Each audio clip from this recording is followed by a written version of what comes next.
Alright, Evan here. I'm here to do another video about my 3D printer progress. I've got some stuff done since the last video.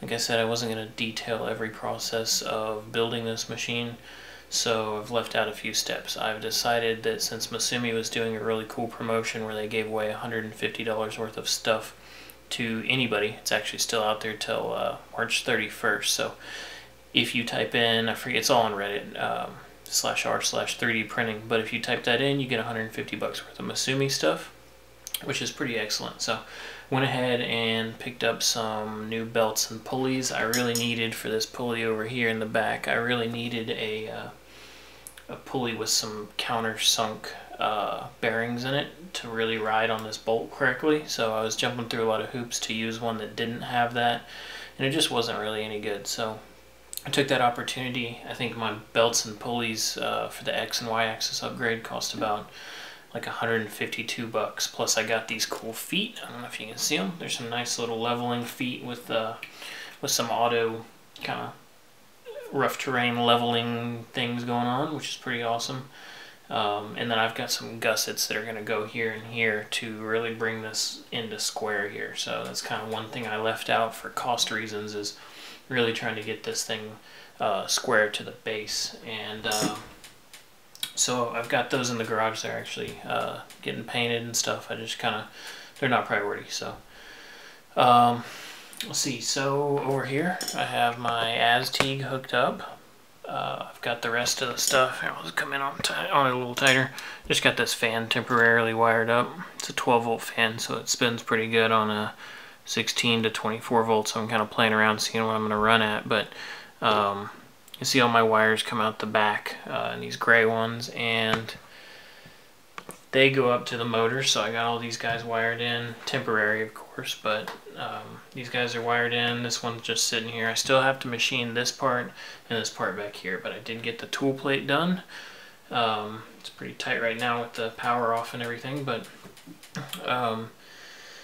have the spot for the hot end. I got that machined. The belt mount on the back is a piece of extrusion with some plate on the back and stuff like that. So it's coming together. The thing moves real nice. Everything's good. Z-axis, I have my my flex couplers here and my Delrin nuts down here that I machine these. One improvement I already know I'm going to make, hopefully once I get the thing up and running, is this, I realized, is hanging on the flex couplers springiness. So I'm going to have to do something about that. Luckily the weight's going to be pretty static, so it's not really going to bounce around too much, I don't think, but you can see at least a millimeter up and down of play there. So I need some thrust bearings in here somewhere to kind of bear that load, which I will do later, but it'll be a whole lot easier if I can actually 3D print those. So that's what I'm going to try to do. So moving on to actually getting this machine running, I have played around a little bit with some software, starting with Cura. So I'm going to jump into that real fast and do a quick 5-minute tutorial on that. So let's get this guy out of the way. I'll get to that in a minute. So this is Cura 14.01. Pretty easy interface here. You got some various tools, loading files. I'm not too familiar with this yet, but it seems pretty easy so far. The controls sort of throw me for a loop, but just because I'm not used to them. Moving on though, we have a layer height here, shell thickness, retraction. These are some basic settings. Print speed, I'm going to go ahead and put that at 120 millimeters per second. That's about the fastest I really see anybody print, and just since I'm playing around right now, I can't really actually print with just 2 axes working. I just want to see it run. So printing temperature 220, bed temperature 70, that's all fine. Filament diameter, I put that in as 1.75. None of this matters yet. I'm just going to test this G-code. So jump into the advanced tab, check out nozzle is probably what I'm going to go with, is a 0.40. This is all nozzle speed and such, travel speed, bottom layer. So I guess this is speed at which travel moves are done. So this will be the rapid speed. So I can actually knock that up to like a good 400. Why is it yellow? It's highly unlikely I can go over 300. We'll see how that goes, but we'll go ahead and do 300 and just see how it goes. Plugins, starting into G-code, you can change some things. So actually I am going to change a few things. One of which is I don't want to, see, starting with the fan off, that doesn't matter. Absolute positioning is good. I don't want to move to any of the end stops because I don't have them yet, so it will crash my machine. See, move the platform down 15 millimeters, that's fine. Zero the extrude length, feed a little bit, zero it again. And my travel speed, so that is all good. I will need to come in and find where it sets the temperature. So I'll need to do that, but I'm not sure where it is. I'll get that when it's actually outputted to G-code. So I will open up a model. This is the Ultimaker handle. I think Ultimaker sponsors this program, so it's just something I can print. It was already built in with the Cura install, so looks good. You can orient this and put it all around wherever you want and stuff, but I'm not going to worry too much about that. Real quick, let's see, how do I... It's had a nice G-code thing in here. Layers? Ah, here we go. Glad I found that. So you can kind of run it through and see the different layers building. It's a little sluggish on my machine, probably because I'm capturing this video at 1080p right now. It's not real happy, but you can run through and see over here's the infill and so on. So let's finish that up. Everything's good. I like it. It looks fine. Save G-code. I'm going to throw that to... Let's just throw that right on the E drive.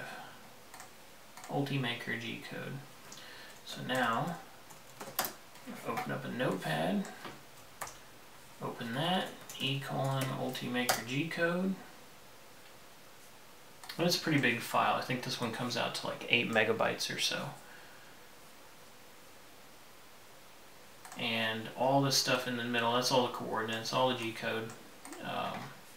But what I'm looking for here is where it is setting the temperature. So it looks like here it's setting one. So I'm just gonna comment them.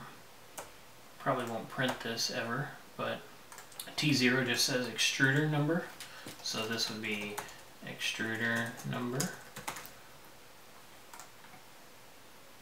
which would be extruder 1 actually, tool 0 though. And then this is another S as a temperature here, so M190. I can look these up, but it's heated bed and heated platform, and then one of these is wait until it's heated to a certain temperature and stuff. So I don't need any of that, and I will save that. So it's all good, and that's the end of Cura for now. So I'll move on to actually running the printer.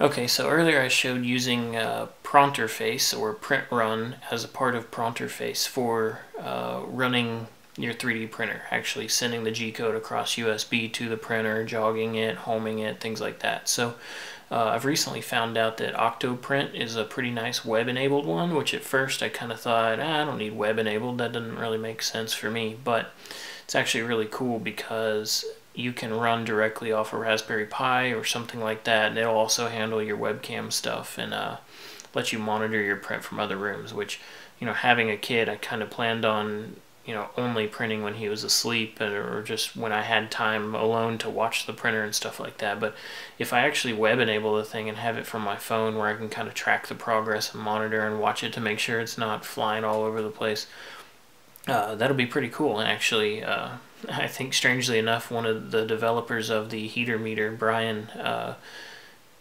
was actually a developer on Octoprint too, which is just kind of funny because I was way into that for a while.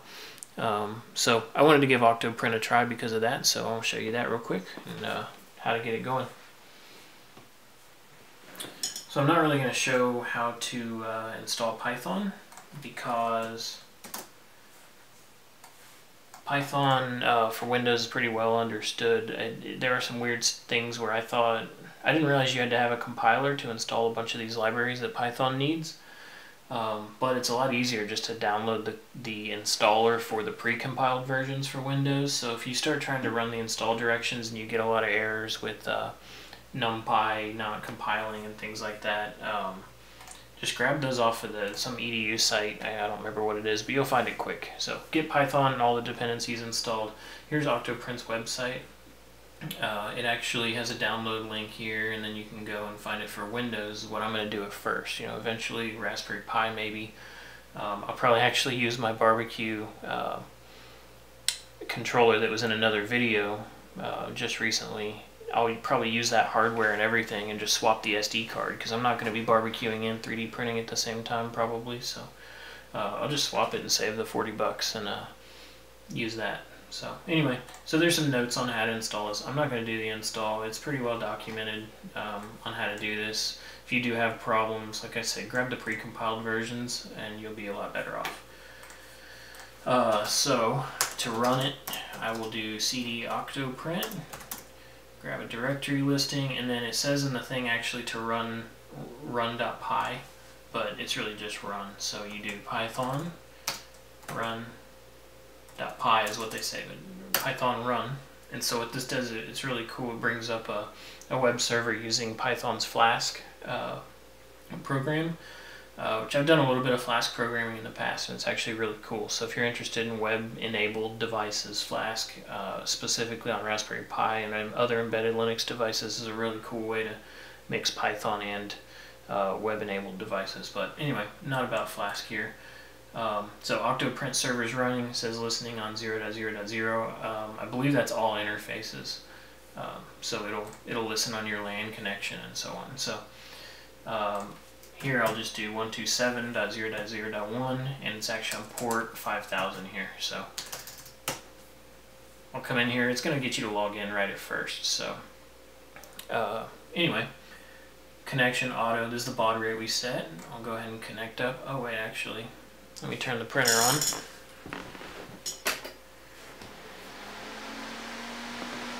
Okay, printer's on, connect up.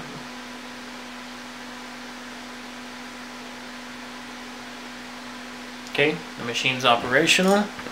You might see that the fan's just spinning away there. I'm at 17.5 volts right now. It's anywhere between 12 and 24. Has actually been pretty much the same for me. It hasn't really changed much, except for a little bit of whiny noise when I turn the motors on. So here we go. I've already uploaded this one, but let me go ahead and trash that one because I changed a lot of the speed. So to upload, you can upload it either to your local machine, or you can upload directly to your SD card, which is kind of cool. So I uploaded that guy. Since I'm local, it uploaded pretty much instantly. Bed temperature is aired out here, but that's fine. I'm not going to be controlling that, but you can check all this. You get a cool graph here. That's nice. Control. This is all the stuff that we saw in Pronterface, so it's all basically the same stuff. G-code viewer. This is going to be your live view of everything. And I think, let's open this and see if we get G-code here.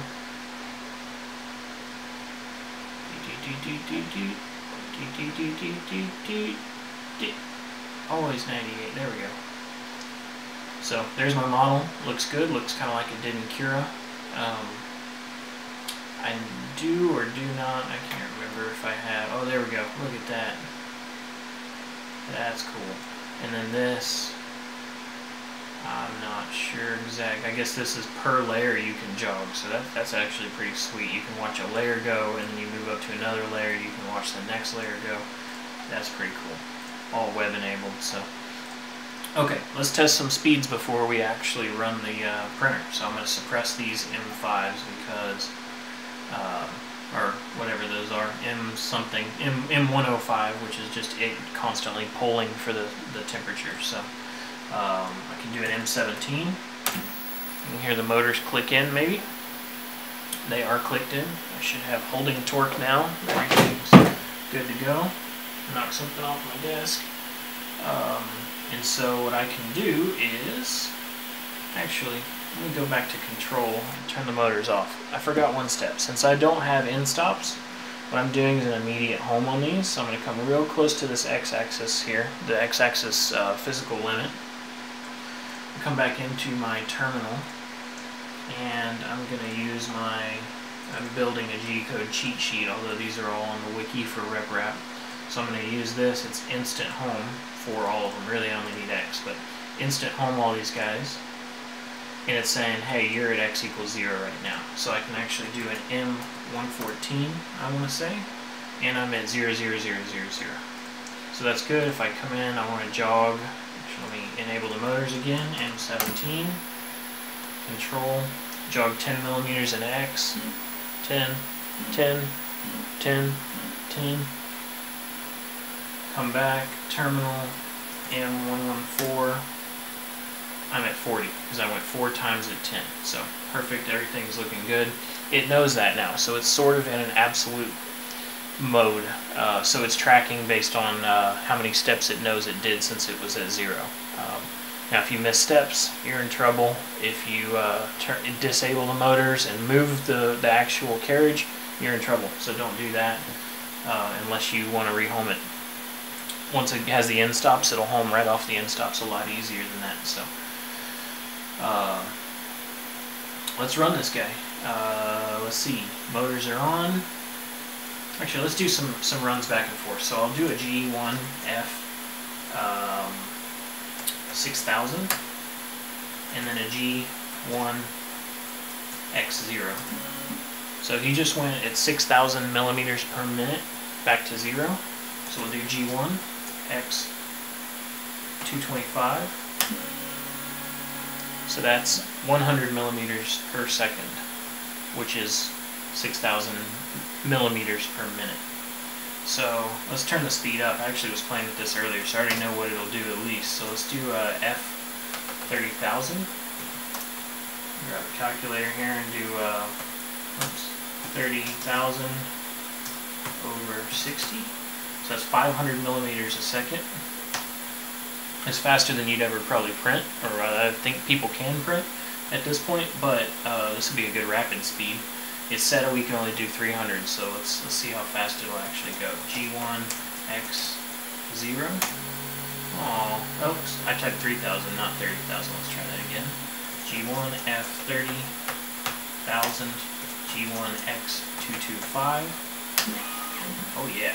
G1 X0, G1 X225. So that's it going at 500 millimeters per second. I don't think going up much from this with the current acceleration, which actually I don't even know what the current acceleration is set at, but at the current acceleration, I don't think it helps to go much faster than this. But we'll go ahead and show that it can at least try. So G1 at 50,000 millimeters per minute, X0 is trying. I can't really tell if that's much faster, but pretty darn fast for this slow or this short of a travel here. It's 225 millimeter travel, so that's why I've been doing 225 every time. It actually has a little bit more than that, but I'll wait till I get my home switches worked out to really figure out what it can do limit to limit. So okay, so I think we're ready to run a code, actual G code. Here's my part, and all I really have to do is hit print. So it's lifting up 15 millimeters, coming over, and it's going to start.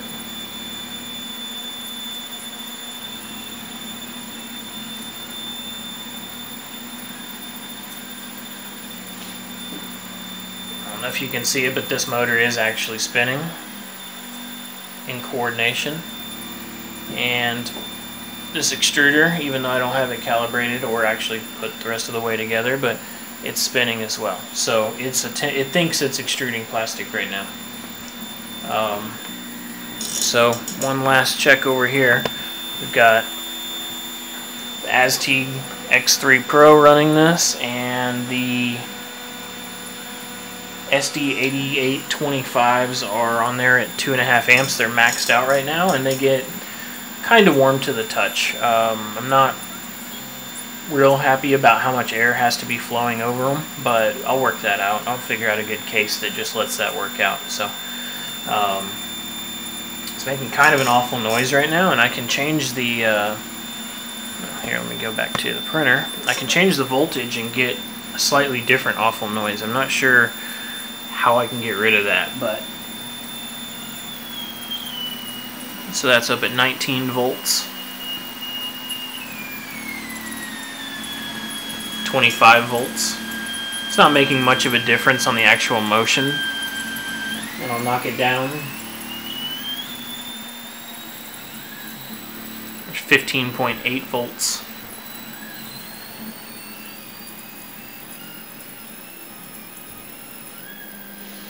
And things quiet down a lot more at about 12 volts. So kind of thinking I may run this at 12 volts. We'll see how it goes. But I'm at half stepping on the two Z-axes here. I'm on stepping, or half stepping. These are on 32nd stepping, 1/32. Okay, the printer continues to fake print, and I'm going to order my hot end in a few days so that hopefully I can start real printing pretty soon. I'm going to get some filament on the way and do some more machining of a few extra parts and get those done. After that, I think I just have some more assembly left and a little bit of calibration, a little bit of wiring, and it should be ready to print. I think the communication just timed out. It did, but I think I just need to knock the baud rate down from quarter megabit down to 115 kbaud. I've heard that in the past, so I'm gonna try that, and I'll see you next time.